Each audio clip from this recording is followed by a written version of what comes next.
So you've done both graphic design as well as music. So I guess what made you choose to study game art and animation? Yeah, well, I always loved video games for forever. It's a great medium. I think more than that, I think art in general is something I've always had a passion for, and art is it's so much about expressing ideas and telling stories, and video games were the best avenue to do that. I think the interactive nature of video games is something that really pulls a lot of modes of art together, and the fact that someone can make decisions within that just provides a really amazing platform to tell stories. Yeah, cool. And what were your favorite games growing up? Yeah, that's a hard one. I think definitely old school RPGs, the more like D&D based RPGs was something I loved. But I mean, I couldn't lie and say that it wouldn't be Ocarina of Time on the N64 for sure. I know that's Classic. maybe a bit cliche these days, but yeah, that definitely had a huge impact on me. So yeah. Awesome. And I guess so you obviously studied our game art and animation course. What kind of things did you bring for your portfolio? Do you remember? Yep, I do. I brought just a stack of sketchbooks. If I had more experience in digital, I would have brought that as well. But yeah, I think it was just a whole bunch of sketches. I was lucky that they liked them, I suppose. Nice. I know that we're seeing some of them now, or some of your, I guess, more sketch work. So super cool. Um, yeah, so I guess going back to your time at AAE, doing a bit of like a reverse. So what were your first few days like? They were They were great. I was lucky. My sister had actually just started AIE about a year before me, so she Cool. already knew a few people. But I think it was also kind of there's so much to learn. Like 3D is such a deep hole. You can go so far down it and in so many different directions. So I think that Yeah. was like simultaneously a bit daunting, but also really exciting because there's so much to learn. There's so much to look at, and there's so much you can kind of do with it as well. So yeah. Yeah, and do you remember, so obviously in first year you come together as teams and create a major project, and then second year is your actual big major project. Do you remember what you did for your second year project? I do. We bit off way more than we could chew, I think. We tried to make a kind of explorative movement-based game, all 3D, big environments, which I think in the end it looked visually quite cool, but it was just so much more than I think a small team could handle in 8 weeks or however long you have to do it. Yeah. Um, I learned a huge amount from doing that. I think just realizing the sheer amount of work that goes into creating movement mechanics and level design and just planning all of that stuff out. I don't think we were quite prepared for it, but yeah, it was great. Do you look back on it and you kind of cringe? You're like, oh, we thought it was okay at the time. Oh, look, I think we just bit off way more than we could chew. I think we did well for what we were attempting. I don't think it was cringe, but yeah, it was definitely a big endeavor. Cool. And what would you say is the most valuable lesson that you learnt in your time at AIE? Um, Probably that teams make games. As I just said, yeah, it's a big thing to do. It takes a lot of different people with a lot of different skills, and I think the best results always come from everyone pulling together, everyone kind of having their little piece of it.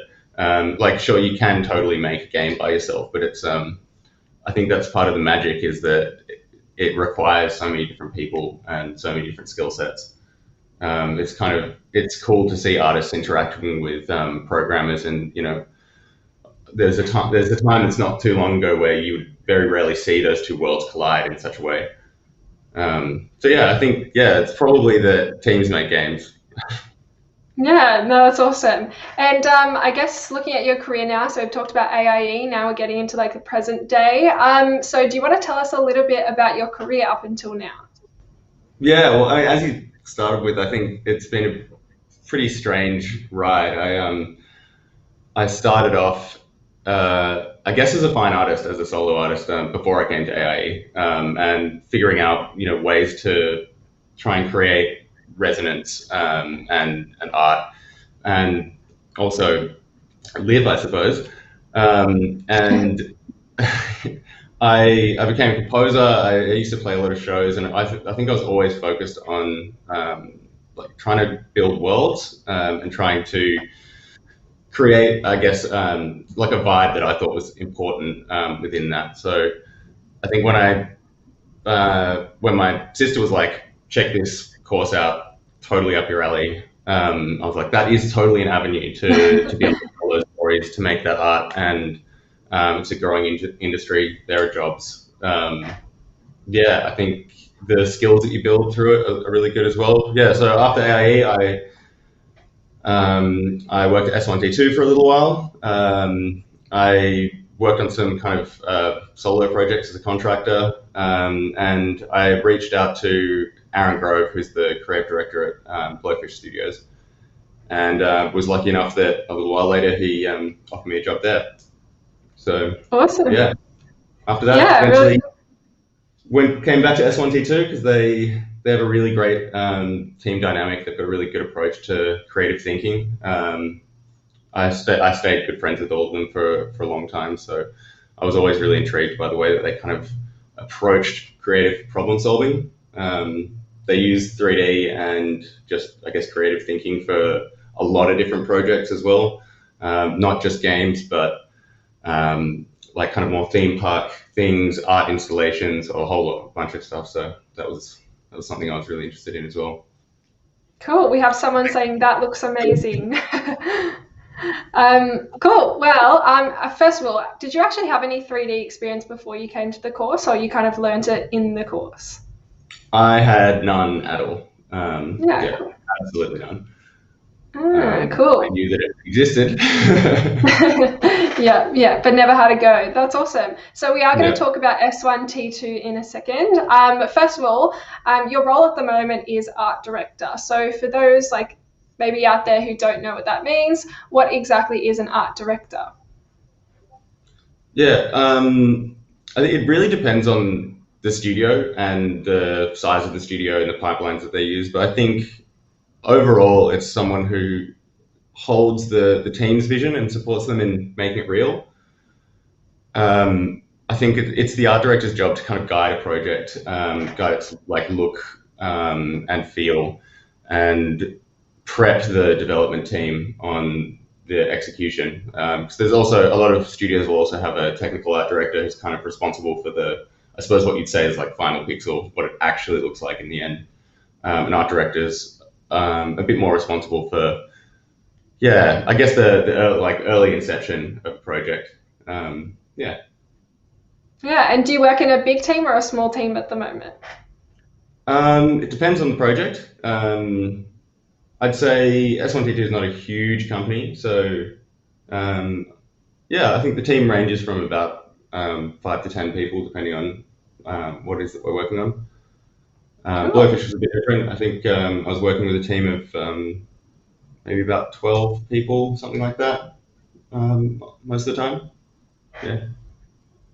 Cool. And so talking about your transition, sorry, from a 3D artist into your current role, how was that? And was that difficult or was it easy? Was it kind of just like a, I guess, organic thing? Yeah, that's a tricky one to answer, I think.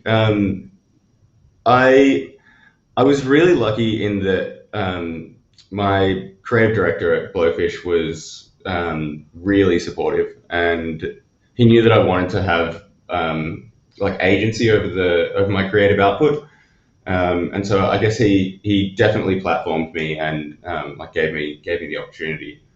Um, I think yeah, I think if it's something that you want, you can get there. It's just I think, having someone that will support you through it is definitely, I definitely lucked out there. I'll always be grateful to Aaron for that. Yeah, cool. How did you actually meet the S1T2? Well, the person that you knew at S1T2?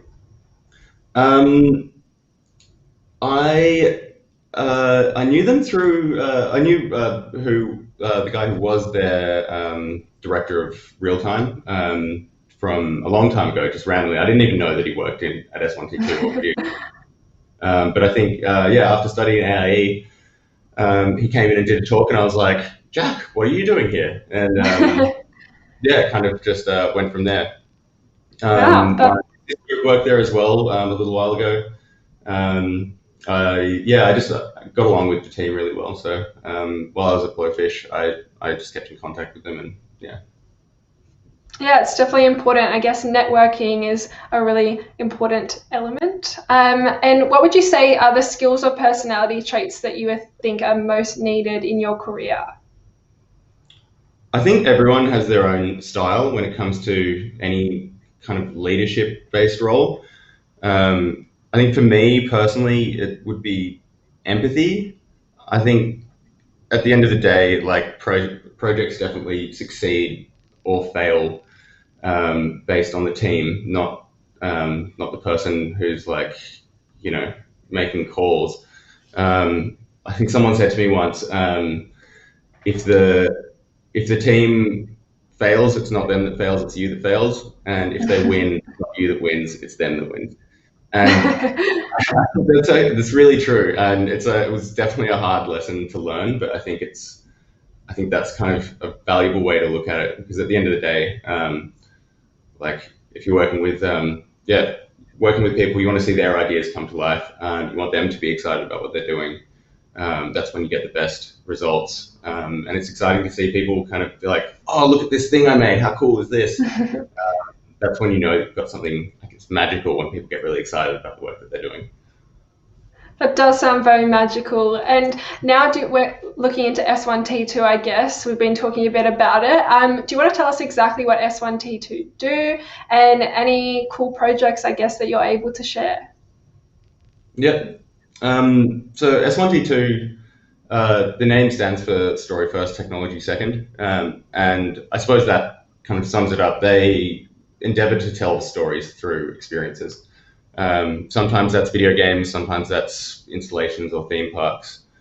I don't have a huge. Actually, what's up on screen now is something that is on a little interaction on the S1T2 website that you can visit if you want to.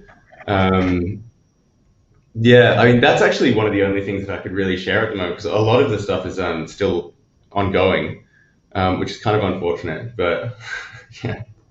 That's all right. They definitely work on a lot of different projects. Yeah, any past projects that you worked on that are cool, whether it be at Blowfish or S1T2 that you're able to share, or top secret? I mean, Blowfish was a lot of just pure video games. We did everything from like mobile games to console games. Console games take a long time to make, so by the time I went back to S1T2, I think some of those projects were kind of only just into development. But yeah, we did a game called Home Base for Scholastic, which is I think still up. It's like a little app game that's pretty cute. Yeah, S1T2. A lot of the work that I do there is uh, building pitch decks for clients. Yeah, so a lot of it is like Yeah. kind of experience design, and then we kind of pivot over to contractors and stuff like that to get it built, which is pretty exciting when you start to see things actually come together. That's pretty cool. Yeah, Yeah. definitely. And do you want to explain exactly what a pitch deck is for maybe people who don't understand what that is? Yep. Yeah. So a pitch deck is, I guess, like a proof of the creative concepts that you're trying to push forward. So if a client says, "Hey, we want this thing," the creative team will come together, have like strategy, who will write like, "Oh, you know, this is what this means." they'll put messaging together like we want to achieve these outcomes, and then the art team will put together visualizations of, this is what the game might look like, or this space might look like, and then send it off and see if they like it. Hopefully they do. And what does an average workday look like for you? Is it 9 to 5? Is it busy, quiet? Well, it depends on what time it is in the project. Sometimes it's hours can be pretty long, but I think that's creative tech in general. I'd say, it depends on what stage of the project we're in. It could be, so a pitch deck or a deck could be a proof of anything. So my day could be putting together like reference images for the look and feel of something to show to the rest of the team and see if people like it, to like have as talking points. Could be coming up with ideas for a specific execution, or doing storyboards and visual concepts for things, which is usually for me a mix, depending on what it is, of 2D and 3D. These days I use a lot of 3D in coming up with concept art, especially if it's environment art. Yeah. And where do you, I guess, see yourself in the next 5 or 10 years? Where do you want to be at? Any studios you'd like to work at? Are you good where you are? I don't know. Yeah, that's a hard question. I think working with good people is the goal. Yeah. At some point, I would love to start a studio to make my own games, I guess. That's one of the great things about AIE that I think a lecturer told me, and I didn't really realize how right they were. And they're like, oh, just remember that right now you get to make whatever you want. When you actually go into the industry, you're not going to be able to do that as much. I think hopefully making my own stuff with people that I love and respect, I guess. Yeah. Matt, did we have some questions? We do. We have a question that's come through, and this is quite good because I know nothing about this subject, or very little, so I'm about to be educated as well here. So I'll just pop it up on screen now. So we've got Nav Creative Studio asks, what is the most important part to make AR and VR art? Probably knowing that you have to render to 2 screens and the limitations of that. So VR, I haven't done that much AR, but VR especially, you have to render everything twice because it's got to be rendered for each eye, which puts a lot of, I guess, technical limitations on the art that you make. Also, some of the technical processes that you would use don't necessarily work as well as you might like in a traditional game. Some of the kind of smoke and mirrors tricks that you'd use don't necessarily work as well. So I think just understanding the limitations and also understanding how high a table is, because a lot of people don't know how high a table is, but if you're standing there in VR and you're putting a table into somewhere, you should know. Actually, a follow-up question from me, which was, once again, I'm here to educate myself as well. I actually had this question from from a parent the other day that I was speaking to, and I didn't know the answer, which was they wanted their child to start just playing around with VR, not necessarily like in development, but just, I guess they've never used it. And they asked me, they were like, what should I buy my child? What headset? Where's a good starting point? So do you have any starting points? I think starting points, I don't know. I think maybe the Oculus. Yeah, I haven't used VR. I haven't developed in VR for a couple of years now, so I'm not sure. There might be something that's kind of at the front now, but I remember, a couple of years ago, I think Oculus was the one. Yeah. We've got a couple of them. Maybe I'll have a bit of a play around at campus with those. Yeah. Sneaky play.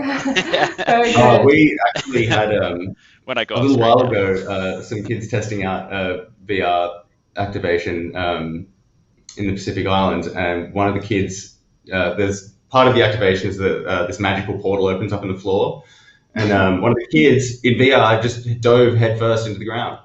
Oh no! Oh, I'm sorry, we shouldn't laugh. Yeah, are they okay? That's pretty good. But yeah, so beware. Yeah.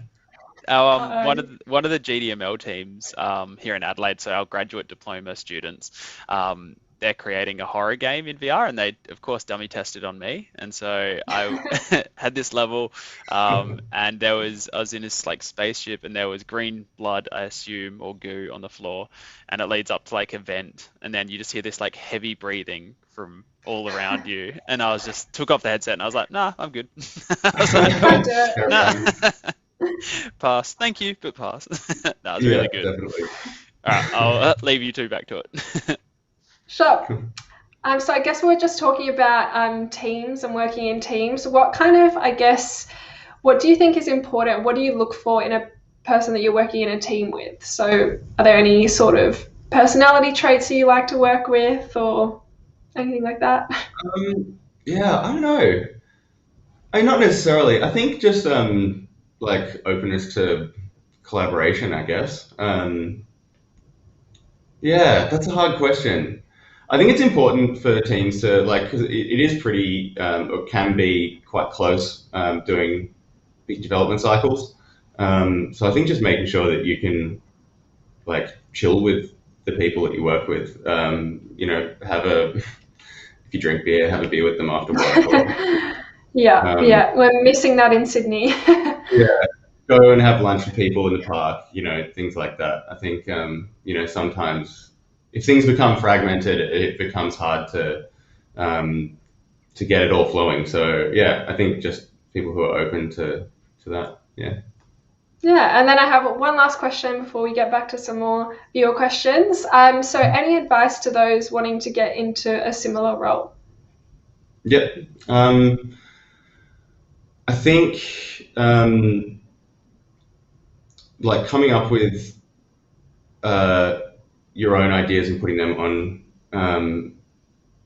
on paper or visualizing them in some way and making that your portfolio is important. I know like it's with 3D art, it's easy to find a piece of concept art and remake that in 3D, and I think that's really good for skills development. But I think yeah, trying to get your own ideas up there as well is important. But I'd say more than that, actually, definitely more than that. I would say just being open and friendly with people. Ask people for coffee.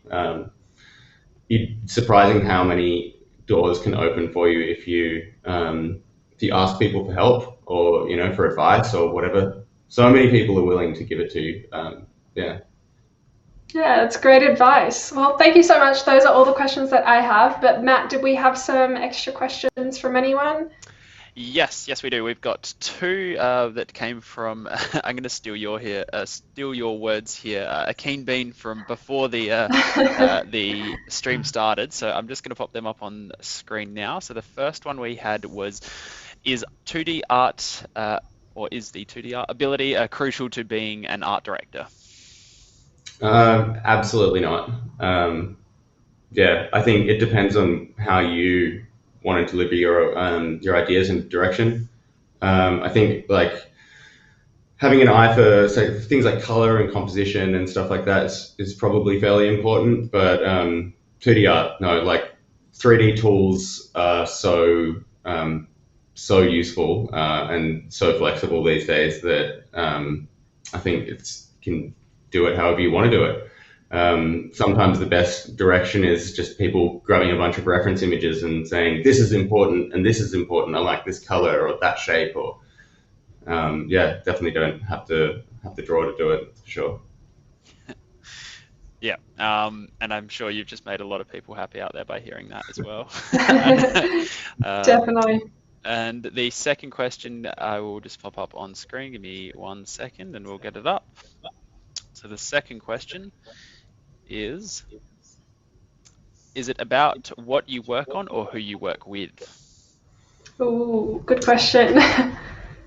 Yeah, I think that it depends. It depends on how long you've been working on what you're working on. I would say it's probably who you work with, though. Yeah.